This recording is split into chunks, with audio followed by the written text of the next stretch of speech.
Alright, so I'm going to start this video out quickly talking about RuneScape.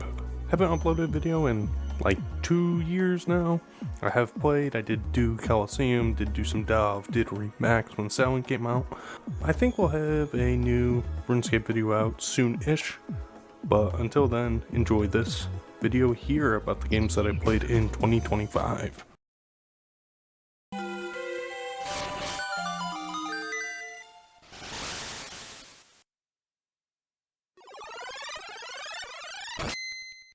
First up, we have Legend of Zelda 4 Swords.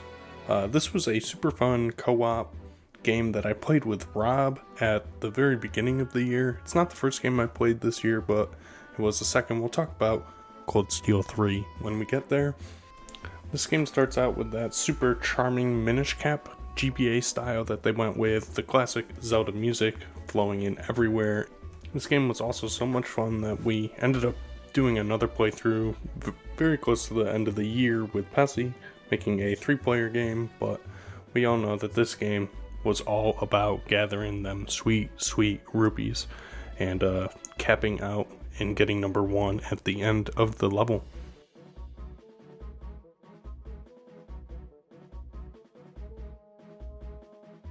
Overall, very fun game, and if you saw or heard that Rob and I struggled with the plant boss at the end of the first world, no you didn't.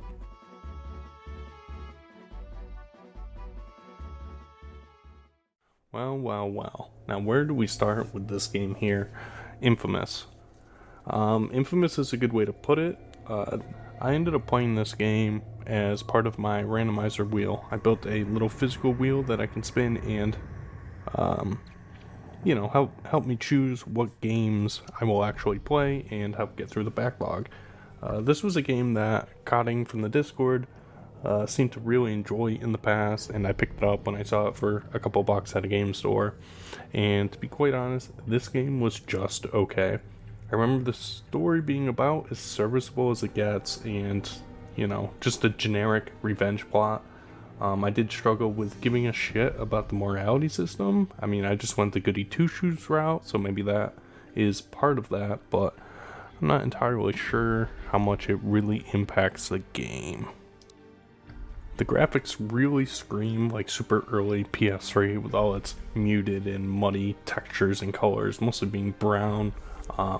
That being said, the part of the art style that they really knocked out of the park was the comic book-esque style cutscenes that they had. I thought those were great. You'll see that a little bit later on with another game that I played, but these were sick. I love these.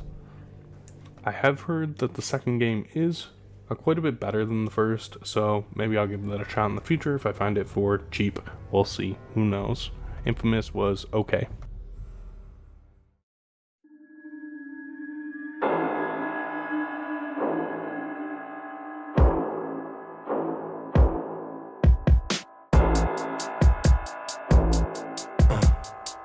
Doja Rays. Are you ready for it? Are you ready to ride? When the time comes, will you be ready to die? Will you fight for your life? Will you go down hard? Will you put it on the line? Will we pull your card? Oh, you ain't seen it like this before? No. You never tried to cut your wrist before? No. You never thought you would be in this hole. And you ain't got a choice, only one way to go. To the heart of it. So get it up and get it started. It's too late to try and turn around. You're already a part of it. I got soldiers looking for you, hunting for you, gunning for you. And they ain't got no soul, they just got that taste for some blood and the look on your face. Come on. It's a mad world and you're caught in the game. You put your life on the line, I put a hole in your brain. Oh, it's a mad world, I'll tell you. I picked this game up on a whim at my buddy Jake's shop, and I remember hearing about this game first in high school as, correct me if I'm wrong, maybe the Nintendo's Wii's first rated M game, but it does actually happen to be Platinum Games' first game, which has been probably heavily outshadowed by like the likes of Nier Automata and Bayonetta. This game has style. All you get is black, white, red, and yellow. Lots of red, actually, now that I think about it. And some bold lines, some kick-ass, light-hearted story, kind of, maybe not. It's like a death game, and you're trying to figure out who is running it and take them out, but pretty cool. The only thing I can say about this game is that it just feels good to play. Like, it's just, you know, brain rot, like 3D beat 'em up, just swing that chainsaw. Absolutely kick-ass music. Almost all of it, I believe, has vocals, and it's very, like, early 2000s hip-hop inspired. Very cool. The boss battles are super wacky. Over-the-top characters, as you would expect from something like this.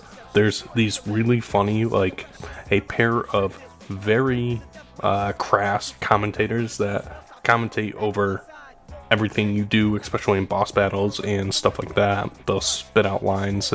Like, think of them as, like, the announcers from Dodgeball, except way fucking edgier. And this is one of those rare games where the motion controls actually don't impede the experience of the game, and I think it's actually, okay. Except for the nunchuck. I mean, every once in a while you get stuck in this backflipping loop that you can't seem to get out of, which is a bit of a shame, but that might just be my third-party nunchuck. I don't know. If I had to sum this game up in a sentence, it would be over-the-top, stylized, raunchy violence. Out of any game on this list, I think that this is probably the hidden gem, with the exception of one game that we'll talk about later, but I think that this is a hidden gem, respects your time, and is just fun to play. I can't thank you enough for coming to rescue me. Here, your reward. I get it. You people are enjoying this. You're right. Should have probably killed the bitch, but I got work to do. Next up, we played Animal Well. I'm going to keep this one brief. It was pretty damn fun, stylized Metrovania that focuses on puzzle solving as opposed to combat. You cannot directly injure any NPC in this game, so it's really cool. We played this blind in the Discord. It was just a relaxing little journey. It was helped. It was pretty cool that when talking to the people in the Discord, we could talk about, which routes we took, because the items allow you to sequence break in some situations, or you may get one item before the other because it's a pretty open game. Towards the end, it does flip the script a little bit to keep you on edge, which was a cool little pace breaker towards the end. I would love to play this on a CRT television. I mean, it looks phenomenal. And maybe someday with the GPS control, I can downscale it and put it on the CRT and give it another go.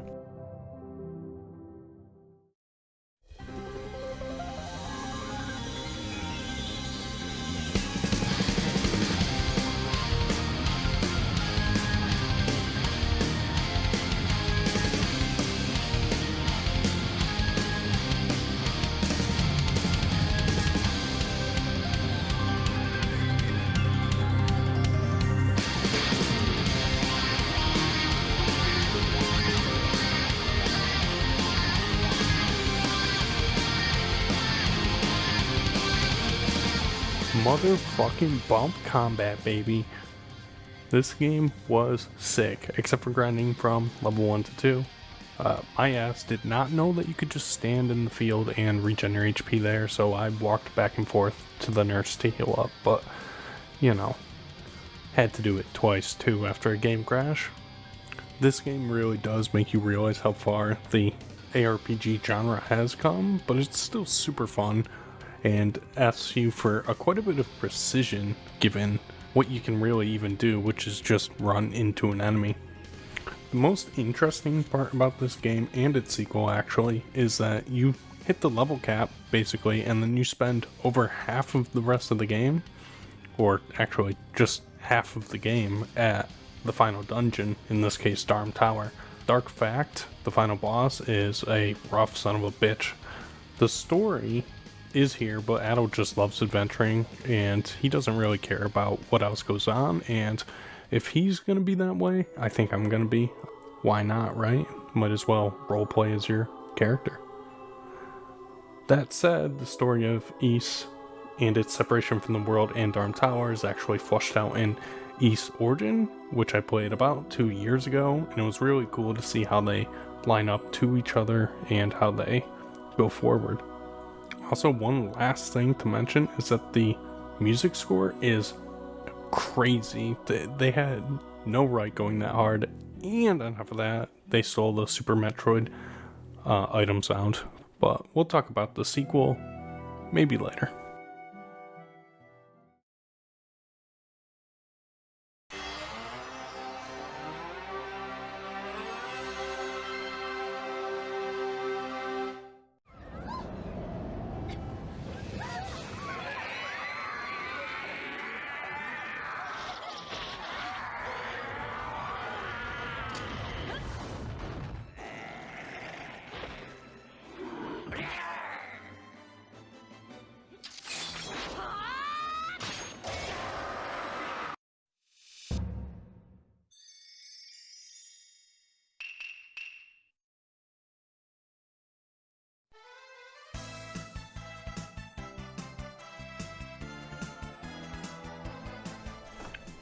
Next up, let's talk Sakura Wars. This game is chef's kiss. Cute pixel art girls, good steampunk world, set in like the 1940s Japan. Fun dialogue options, some pretty good music for the time, lighthearted but touching story that's kind of an episodic, kind of like weekend anime style of story. And on top of that, Sumire looks at you like you're human trash, and that did it for me. Originally, it released on the Sega Saturn in Japan only, and has had a fair number of remakes on like the PS2 and the Dreamcast, and then a reboot of the series on the PS4, which was, I will get to that soon. So this is actually a fan translation that is done super well, but I think that this might be my personal hidden gem for the year. I don't think that this game is for everybody, but I think at the very least you can appreciate the super 90s aesthetic. The dialogue option system is really cool, puts you on a timer and keeps you on your feet, and if you let the timer run out, it's a choice of its own as if you're not responding at all. I kind of went off the wall. I mean, look at these box arts. I went and bought a fair amount of the series, and shout out Rob, he sent me the Chinese version of Sakura Wars PS4, so thank you for that, and I can't wait to play the Game Boy version of the game soon, and Sakura Wars 2, which was also recently fan translated, so can't wait to get to those hopefully next year, and the remake.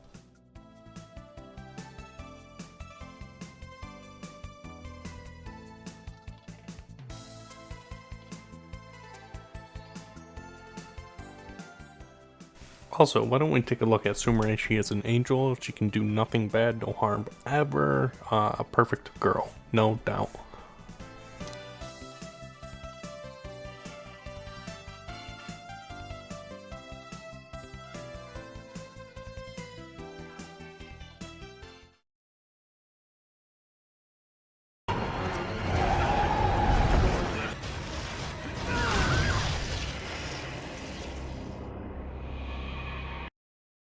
After this, Rob and I played, I think it's fair to say, the game that saved the franchise, and that can only be Resident Evil 5. Now, they made a couple stinkers with 2 and 4, you hear it all the time about how terrible those games are.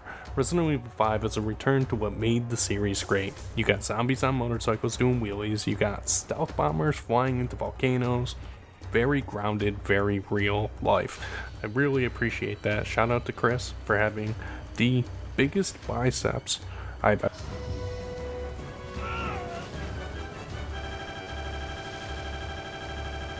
Yeah, I plagiarized that from Rob, but this game did brick my Switch, and I don't have a bunch of footage. It was a ton of fun, but if you want to know a little bit more about our experience, go check out Rob's video. I'll leave it down below, or up in the corner, or figure something out, who knows.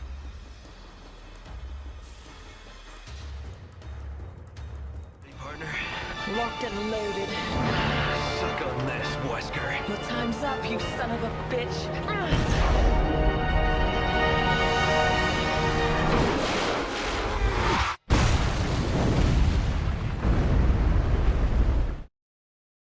Follow me. I promise you're gonna love this.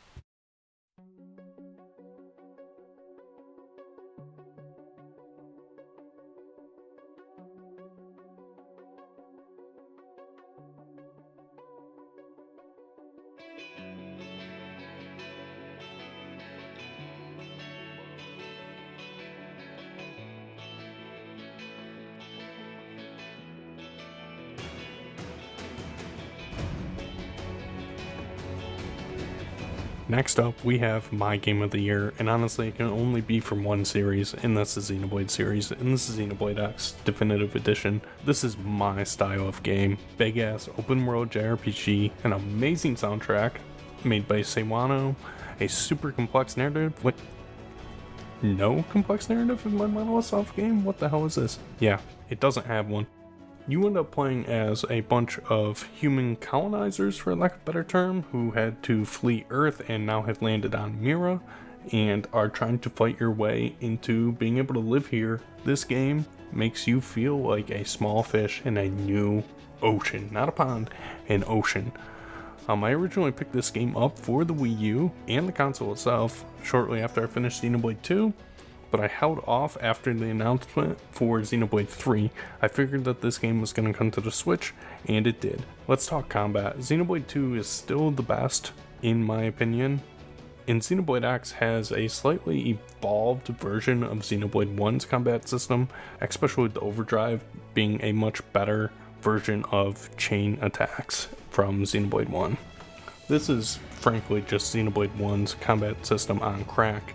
There are so many moving parts, from swapping weapons to more weapon classes, more conditional effects, and the most important part of combat is the overdrive that I just mentioned, and it even has its own balancing system within it that's a ton of fun. You don't find yourself running away from enemies too often in this game because honestly combat's so much fun unless they're gonna kick your ass, because Xenoblade doesn't care if you're level 10 and they send a level 60 monster in your path. Figure out a way around it. I'd say the main story is borderline serviceable, honestly, up until you get to the epilogue chapter 13, which continues the Xenoblade X story and tries to pull the narrative more in line with what you would expect from Xenoblade and tie it into the rest of the series. Similar situation with the side quests. They feel very Xenoblade 1-ish, don't really have a lot of impact to me personally, and a few quest lines and character lines do hit home, but they're far and few between. Let's talk about side characters. While you may be locked to have a character or two with you for the main story, there's a total of 21 playable characters in this game that you can recruit onto your team. Every character has a unique combination of weapon classes, so you can spec out your team however you want, but honestly, as Cross or your self-made character, of course I made mine look like Senna, you are basically a one-man army in this game. Oh yeah, big-ass mechs too. I mean, why not, right? So this game lets you fly around in mechs and have battles. The battles in mechs are okay at best, but you can fly around and explore so much faster on these mechs, and this map is massive. And the world is the crown jewel of this game. Every zone is very beautiful and large and hostile and has an immense amount of secrets in it. Monolith really is the king of open world games, or zone design, undoubtedly. I mean, it's just shown how much verticality that they put in their games is amazing, and since really increases the scale of whatever zone you're in. Give this game a go. It is an absolute blast. You will have fun if you're into basically any open world game. I find it hard to believe that anybody could not like this game.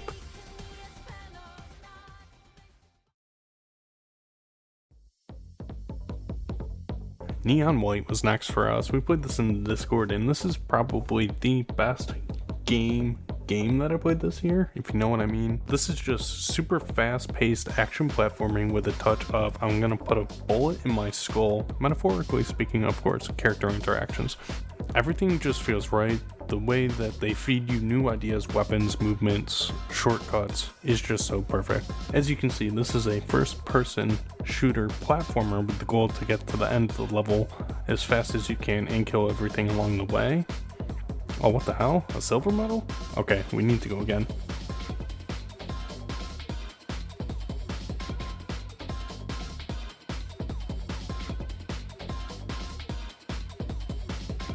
A gold one? Oh, but there's a platinum medal. Okay, well, I can go faster.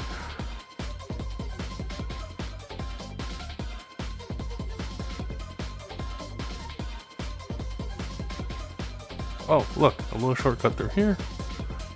Nice. Let's check the leaderboards. Oh my god, I'm ranked 18,422. what the hell? That is this game. This game pushes you to become a speedrunner without even realizing it, and it's super addictive, a ton of fun, and I'll keep this fast because I already said all I need to.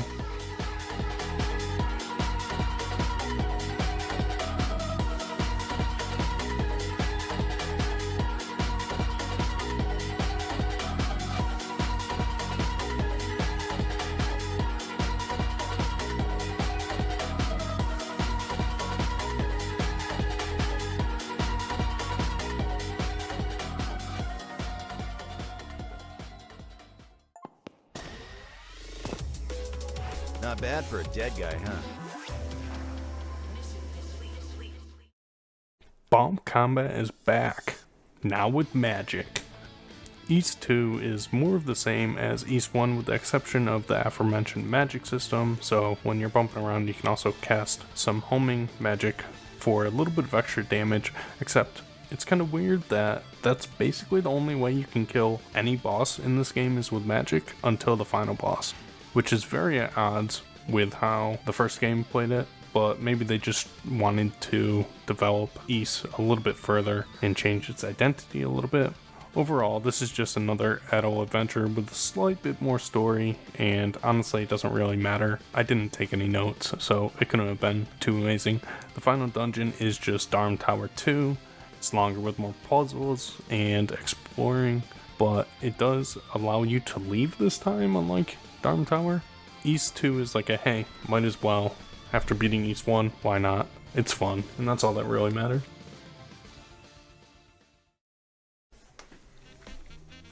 After the very fresh passing of my Switch 1 after it couldn't handle Resident Evil 5, the Switch 2 released, and with it a bunch of controversy associated with game keycards, yada yada yada, but this game, being the headliner for the Switch 2, was honestly underwhelming.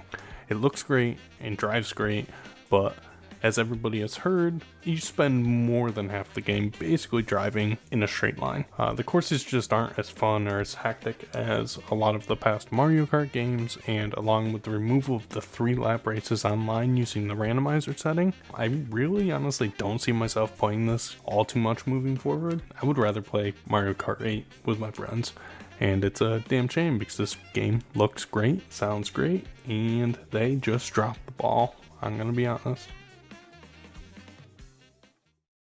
I figured that this was going to be the year that I went and finished a spiritual successor and direct successor, potentially, of one of my favorite games of all time, and that's Yoshi's Island DS.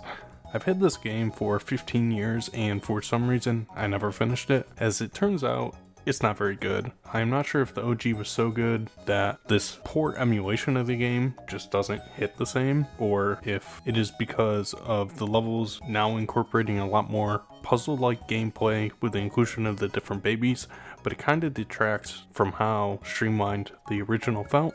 It ruins the paces in some cases, and some of the auto-scrolling levels in this game are absurd. There is one here, right here, look at it, that is over 15 minutes long. There's nothing you can do about it.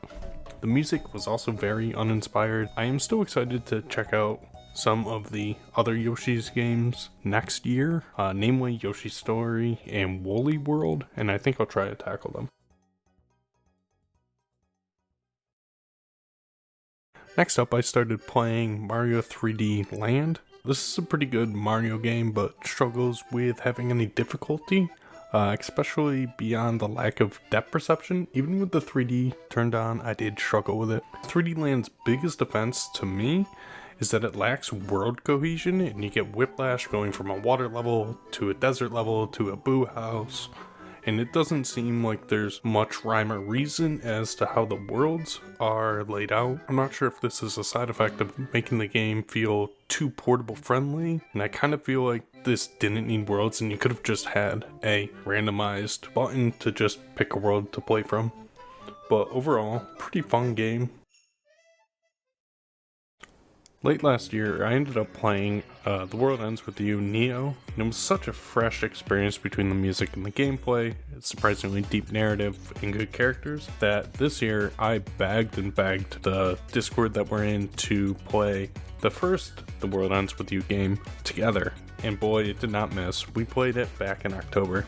This game is hot, it has great art style, great music, absolute dogshit menu system that doesn't give you enough information, even better characters, except for Joshua, he's a bitch, a tighter narrative that drives this into being a very streamlined experience. There's a lack of meaningful side quests, but the main plot is so tight, and remember, this originally came out for the DS. The point of this game is people. There's nothing more important than other people, and it really makes you jump into other people's shoes and like explore what other people may be going through or their issues.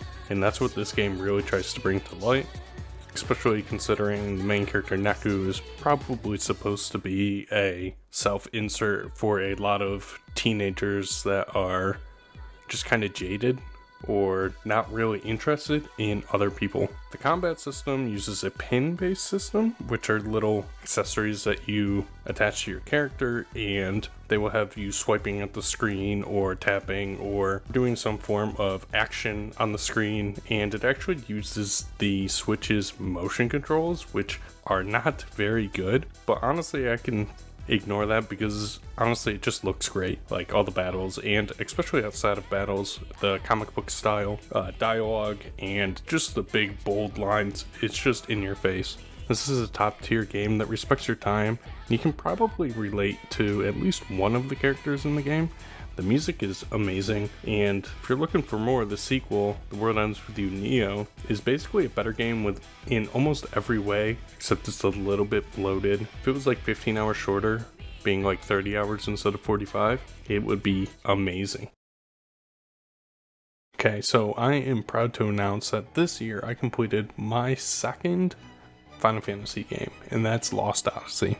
Let's start out with the thing that I struggled with the most in this game, and that would be the combat system. The biggest fault of this is that I probably have been spoiled by the Legend of Heroes Trail series for a dynamic turn-based system being on a grid. In Lost Odyssey, a battle almost always boils down to the following steps. 1. Check the enemy's info. 2. Swap the melee's rings before normal attacking. 3. Use mages to cast elemental weakness if they're one turn, or cast gamble. 4. Repeat until they're dead. 5. If you are in the Temple of Enlightenment, leave immediately. It is not worth doing, I promise you that. Now that we covered all of the bad in this game, let's talk about everything else, which is pretty much good. You play as Kaim, who's an immortal who has lived for over 1,000 years but has lost his memories. So part of the main plot is about recovering those lost memories and the reason why you are here on this planet. It is so refreshing to have a bad guy that is just a plain bad guy. No redemption, no anti-hero, no trying to talk him off the cliff of insanity, no bullshit. The absolute best part of this game isn't even the game. It's just reading. Yeah, I know, reading. But I played more than a handful of Trails games, and I can handle some short stories. These short stories are so good. They outsource this to another author. Most of them are very melancholy, and they are amazing. It always baffles me how some authors can make you feel things in something that would take you 20 minutes to read. If nothing else, read the collection of 1,000 Years of Dreams. There are 33 of these dreams. They are all great, and a few of my favorites are Letters from a Weakling, The Village Closest to Heaven, and The Queen's Loneliness. This game was honestly a super fun experience, and good work Sakaguchi and company. We all love this.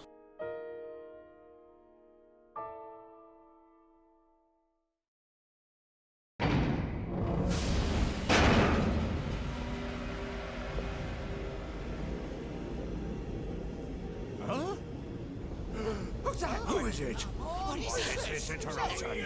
What does he want? Get him out of here. We want him out. Blood. Excuse me, but I'd like to interview the defendant. For the final game that I ended up playing this year, we have Folklore, which is a very early PS3 game, and it is a bit of a murder mystery whodunit action role-playing game. You have a set of dual protagonists, Ellen, a girl who once grew up in the cursed town of Doolin, and Keats, who's a journalist with a raging hard-on for the occult and leaving every scene with the last word. The ARPG elements are fine at best and purely aggravating at worst. Fuck the Chapter 3 boss, it is horrible. The main story is entertaining enough to keep you going throughout the game, but it's honestly very middling. It feels as if they had a great sounding storyline and realized, oh fuck, we need a game too. Overall, decent game, but honestly, if I could have read this as a book, I probably would have rather do that. But Keats is a pretty badass protagonist.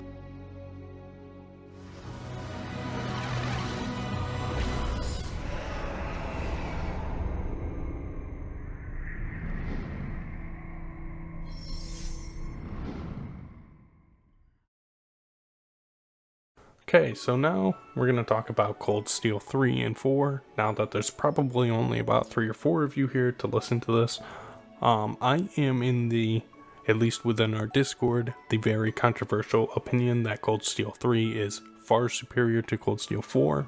Cold Steel 3 adds a bunch of new characters, including one absolutely amazing character that may have actually saved the entire series, who I'm not going to name for reasons.